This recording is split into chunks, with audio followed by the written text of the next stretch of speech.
Hi everyone, and welcome to this video. My name is Angel, and in this video I'm going to talk about what it's like to go from a black and white mindset to more of a complex thinking or dialectical thinking mindset, and what that journey is like to go from fundamentalist Christian authoritative thinking to more dialectical or complex thinking. And what that journey is like as far as relationship goes, like now that I am capable of complex thought, how to deal with maybe family members or friends or relationships that were meaningful to you at one point in your life and actually did affect a lot of good, but now the relationship is strained. And this doesn't just go for MAGA. I think the MAGA, which if you don't know what that is, it's the Make America Great Again crew. I think they provide a very simple framework with which to understand what happens when you run up against these fundamentalist ideals and how they can really affect quality of life. But because they are so intense about it, it can seem like there's no way to get through to them. And I grew up in a fundamentalist Christian cult, which was very authoritarian based and also full of pedophiles, which I believe there's lots of correlations that you can easily make between the MAGA crowd and how I grew up. And so dealing now, being on the outside of the cult and seeing the pendulum swing from releasing the pendulum at black and white thinking and letting it sway. And the thing about the pendulum swing is it swings all the way to the opposite end. So wherever you let go of your beliefs from, you are going to swing to the opposite direction. And for a lot of us, what that looks like is taking our black and white mindset and simply picking another set of ideals. And so a lot of times people will come to me with the question of like, how do you deal with, quote, these people? But there is still the separation of us versus them. There is still the separation of they are bad, we are good. And there is still this idea that if they would just listen to me, if they would just do the right thing instead of the wrong thing, it would be better. And there is still the framework of what they, quote, should be doing. And on some level, that is correct, right? Because, of course, you shouldn't be holding ideologies that cause separation and cause harm, especially towards minorities or disadvantaged people. But there is a very big in-between. There's a very big spectrum in the middle where we can meet with people who are capable of complex thought, but hold a different ideology, whether it is spiritual or social. So I personally don't deal at all with people who engage in black and white thinking, who have different ideologies from me, because I used to be that person that held those ideologies and that was only capable of black and white thinking. And you cannot get through to black and white thinking because it's not thinking. It is simply behavior based on generally an authoritarian system where either a political party, a person, or a spiritual authority governs the way you act and think. And there is actually there's not that much thinking involved. You simply agree to whatever you need to agree to in order to maintain yourself in this hierarchy, in order to maintain your community, in order to maintain belonging in this cult or group or community or whatever you want to call it. Having been in one of those cults and having been trying to recruit people to my ideology, and also having people trying to recruit me out, to bring me out of this black and white mindset and the literal cult that I was in. I've had that experience. And so I will just tell you my experience of it and what I've learned in this journey psychologically and socially and mentally, and the things that we need, and what got me to change my mind from being a black and white thinker inside an authoritarian cult to becoming this person that I am today. Not in my final form, but thankfully evolved quite a bit since where I started. So again, I'm basing this off of my journey. And again, the more I read and the more that I research, the more that I find that this is actually a very typical journey. This is not unique to me. There is a Toni Morrison quote that I really enjoy that I'm just going to open with.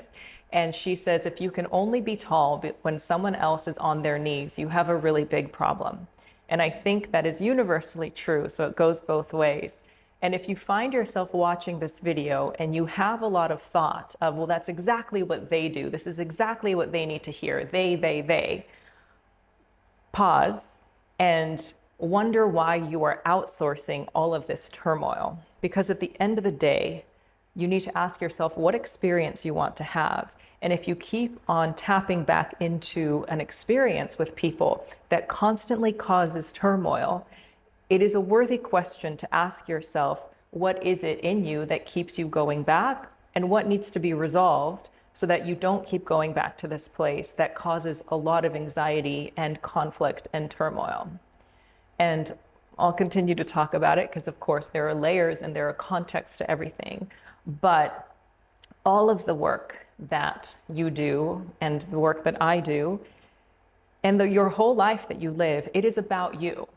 And yes, there are other people. Yes, there are other factors. Yes, there are things that are right and wrong. But what experience would you like? And my experience, the experience that I would like, and the basis or the premise of this video is that I would like to connect with people. I would like to be in communities with people who want what's best and where I feel peaceful and I am able to value the people in my community and they are able to value me.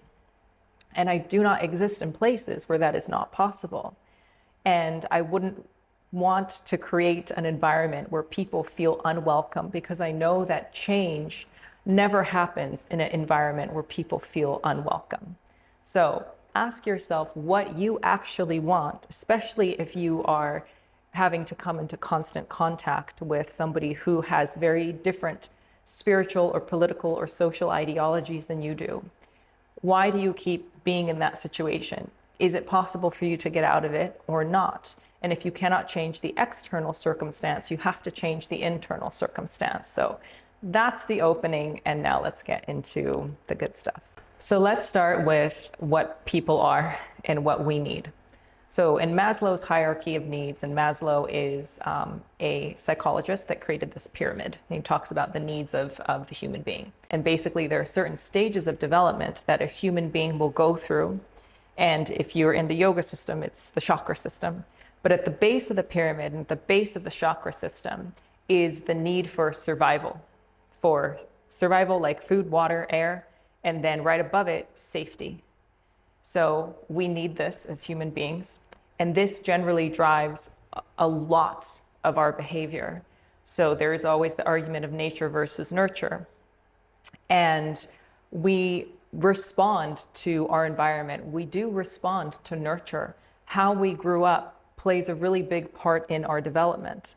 Since my development began in an authoritarian cult that discouraged thinking and encouraged obedience, what I learned to do was to not question and to simply ask what is it that I should do? What do you want me to believe? Okay, great, I believe that.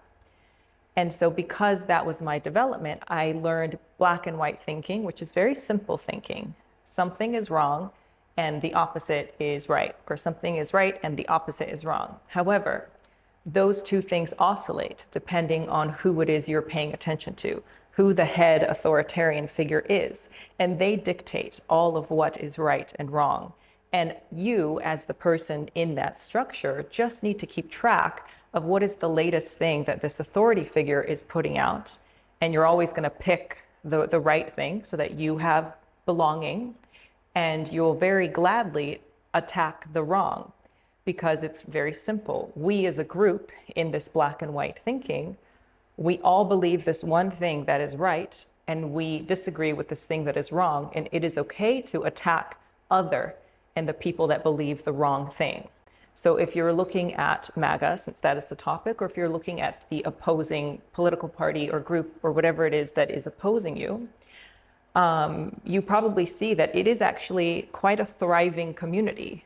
And there is actually a sense of belonging to this tribe. And that is why people are there, because they have a very strong sense of what is right and wrong, and they have a strong sense of belonging, and that covers our basic needs. So how do we get from that into another form of being. So there is the other end of the spectrum, which is complex thought or dialectical thinking. And complex thought or dialectical thinking is the ability to hold beliefs that are seemingly opposed, but that you can hold as truth. And I'll just continue to use my life as an example. Again, I grew up in a cult that was abusive on all fronts. I do wish that I had not grown up there. I do wish that I was not abused. I do wish that I had a different experience. That's true. And it is also true that I understand that my life is perfect and I don't need it to be different.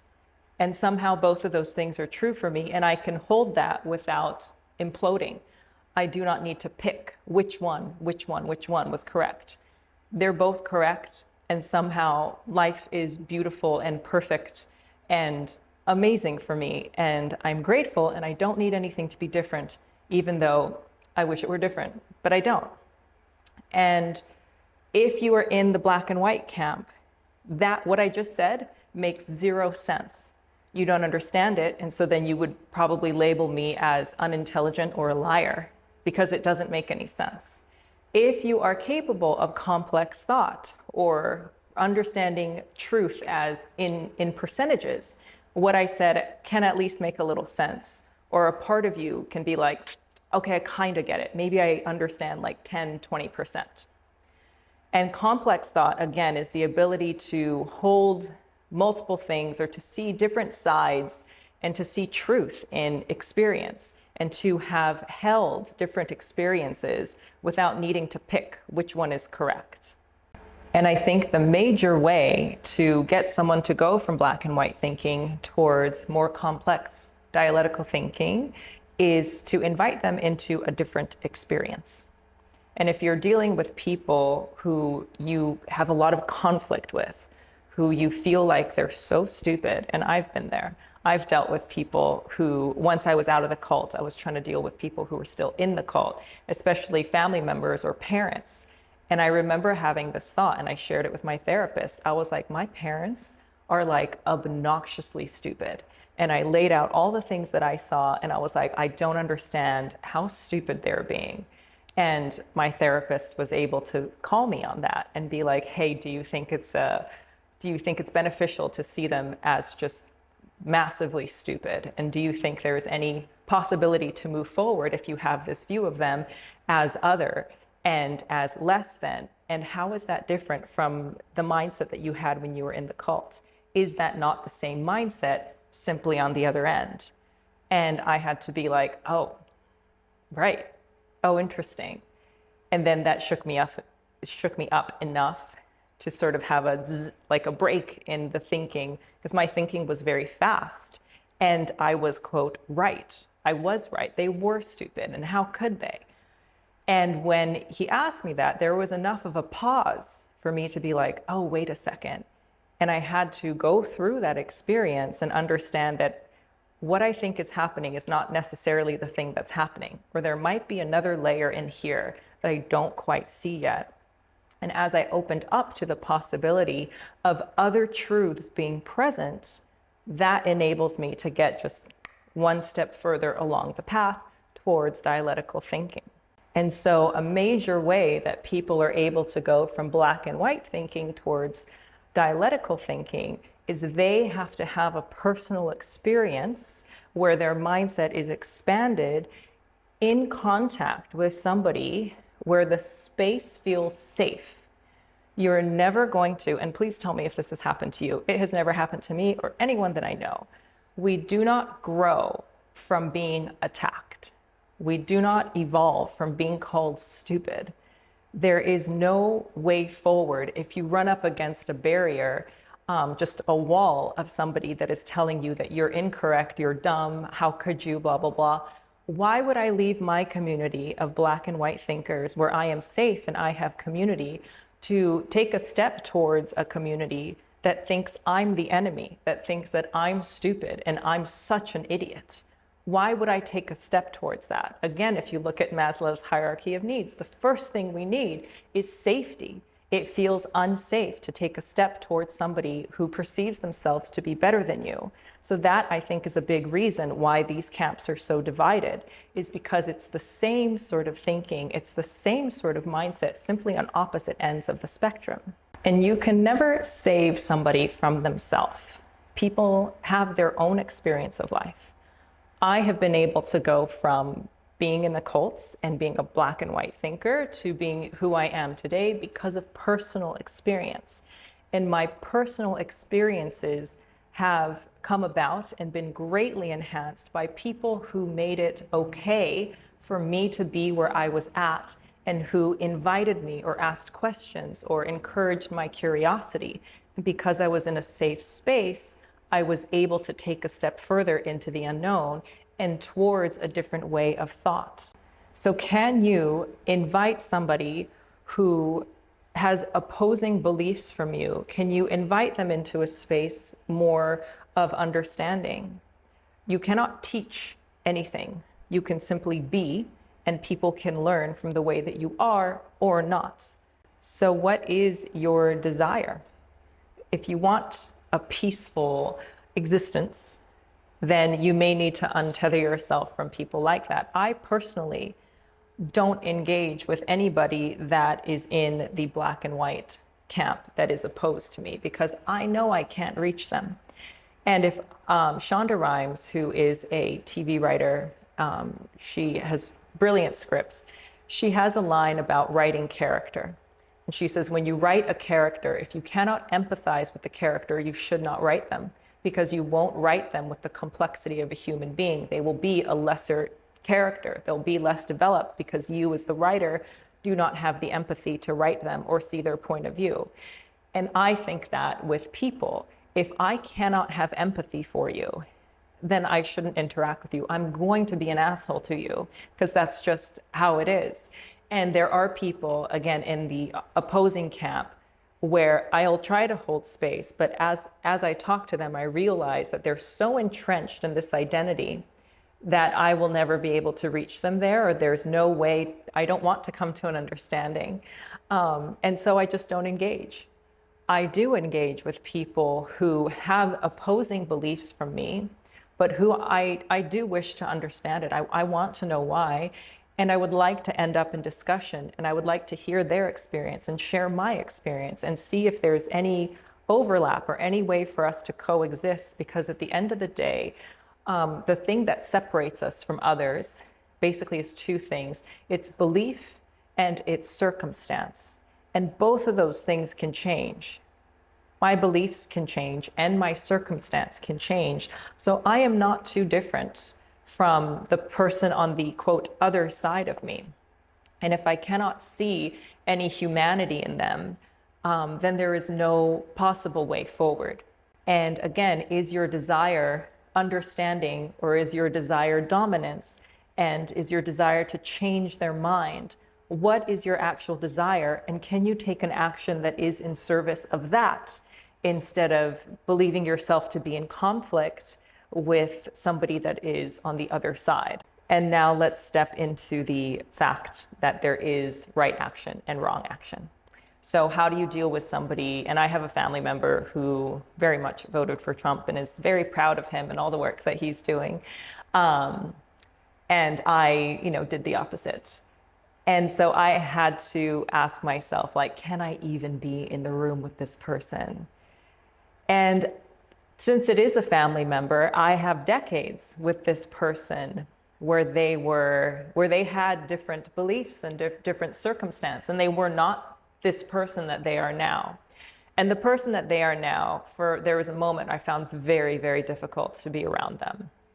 But at the end of the day, I love them, and I would like for them to have a beautiful life experience. I am still on their side. And I just decided there's a method called gray rock, and it's used for narcissists, where a lot of times people will try and get a reaction out of you. And the way to deal with the narcissist is simply to gray rock them, is to be as dull as a rock, to not react. And basically, the narcissist then gets bored and goes somewhere else to somebody who will react.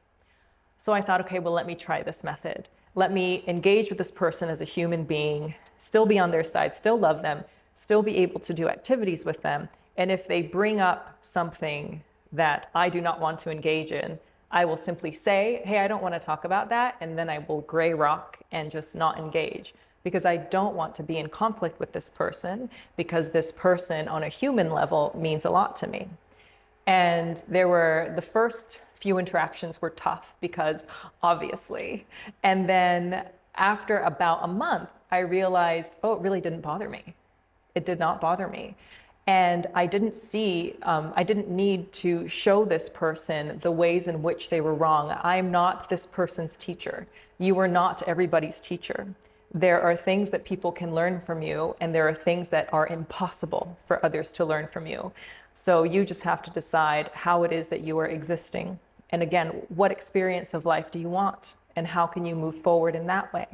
And it is difficult to be in these situations with people, especially when you feel like they are incorrect. The way that I found for me that helps me is I simply donate to and fund and enhance the voices of people who are actively doing work. I fund foundations and voices and people that I think are doing very good work, who do their best to enhance voices, to work to take down these structures. I personally am, I'm in another country right now. I cannot be involved, but I can fund. And that is a way that I can actively contribute instead of simply being in conflict with the person that is in front of me who may not change their mind. So the whole idea of MAGA, or the whole idea of having an opposing political party or opposing beliefs, I think that is also an invitation for you to look at yourself and to see what is coming up for you, and see how much you hate these people who are doing this, or how much you think they're so this or they're so that. All of that lives inside of you. So you are having a very tumultuous experience, whether or not they're in the picture. So I had a conversation with somebody who had very, very strong feelings of hatred towards Trump. And every time I interacted with them, they would bring it up. And I asked them one day, Trump is never going to know that you exist, but you are very aware of him. And you seem to have a conflicted and sort of a bad experience every single day, every time you think about this man who will never know you exist. And so now you've created this sort of alternate reality for yourself, where every day you have a bad day because of your thoughts. And that's something that is worth looking at. So what experience do you want to have? How can you organize yourself to be able to move more towards complex thinking, towards dialectical thinking, and be able to hold multiple truths? What is a truth that you can add on, that you can begin to hold? Maybe not at 100%, but maybe 15, 20, 30%. That will get you closer to the experience of life that you want to have. Would you like to spiral into despair every time you look at the news? Or would you like a different experience? And you can pick your life experience. You can create change. You can be on the opposite side of something without needing to fight it all the time. And are you desirous of a community of people that are helping? Or are you desirous to be in conflict with what you perceive to be wrong? Or what else, right? There's a million experiences that you can pick between those two that I just described. What experience do you want, and how can you get yourself there? Everyone who is opposed to you, or everyone that thinks in a different way, is not a worthless human being, just as you were not a worthless human being. I voted in the way that I thought was best. People who voted a different way from me also voted in the way that they thought was best. And this is the system that we happen to be in. So how can you find peace with something that seems like there is only room for conflict? Do you even want to create peace? Is that an actual option for you? Or would you like to stay in sort of this warrior mode, this fight mode? And if you're in fight, you're going to be in fight or flight. Your nervous system is constantly going to be on. And sometimes the best thing to do is to stop, to sit back, to have silence, to have peace, to let the waters of your mind and your nervous system be calm, And from there, there can be a third option that arises that you didn't see before, and maybe you can start to steer towards that. So decide what sort of life experience you want. Protect yourself, protect your nervous system. And if you were to gift yourself the gift of a different experience, what would that look like? And I understand that this video may not have provided the advice or the direction that you were searching for, but this is what I have to offer. This has been my experience with people who, from the cult, who left the cult, some of who maintained black and white thinking and simply picked the other side, and those who were able to get out of black and white thinking and create a safe and beautiful community, or create just a different way of being or a different way of life. And the long-term result of being able to go from black and white thinking to dialectical thinking or complex thinking is, in the long term, it's very, very obvious. The people who have stayed in the black and white camp but simply switched ideologies are still having a very combative experience and a difficult experience of the world. The people who are able to hold multiple truths or see complexity and truth in most things, they have a much more peaceful experience. So what experience would you like to have, and what is a step that you can take to get there? And if you've watched this far, thank you. And please leave resources below that have helped you. I know there will be people who will have wanted something, to have heard something else from me. And if you have resources or links or books or anything that you have, leave it below, because I think it will be really useful for people to have all those resources. What I had to offer you is my personal experience, and that's what it is. So thank you for being here. Thank you for your patience. Thank you for watching. Please be respectful in the comments, and I will see you next time.